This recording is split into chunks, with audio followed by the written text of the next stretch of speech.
If you haven't checked out my recent author interview with debut fantasy author Wrenna Stone, then you definitely need to, as we talk all about her new book coming out on August 15th, Vision, the Keepers of Australia. Check out this short clip from my author interview where we talk about her writing process and what it's like being an indie writer and how she's able to overcome that. Yes, tell me a little bit more about your writing process for Vision and how long it took you to write it. It took me about 3 years. It was definitely a long haul and a lot longer than it would normally take me to write something.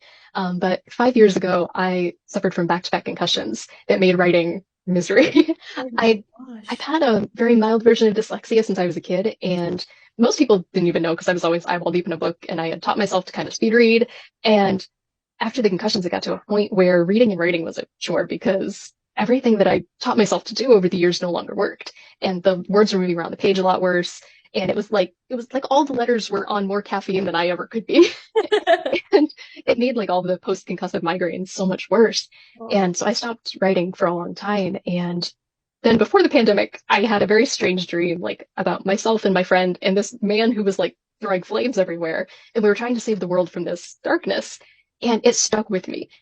And so during the pandemic, when I finally had some time, I'm like, okay, I'm going to sit down and we're just going to try it out, see where it goes. And by the end of the week, I had a 15,000 word document of just world building and notes. oh my And it brought back this love of writing that I never had before.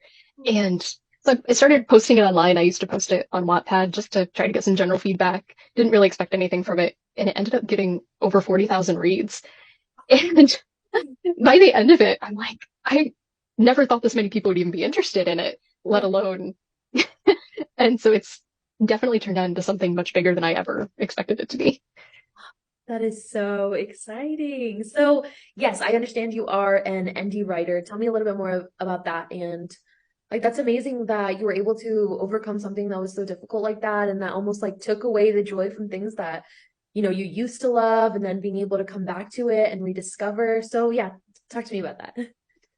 Yes, I'm both dyslexic and ADHD, very heavily on the inattentive side. So focus is not my strong suit, especially when words are going everywhere. And I'm like, okay, I can't do this right now.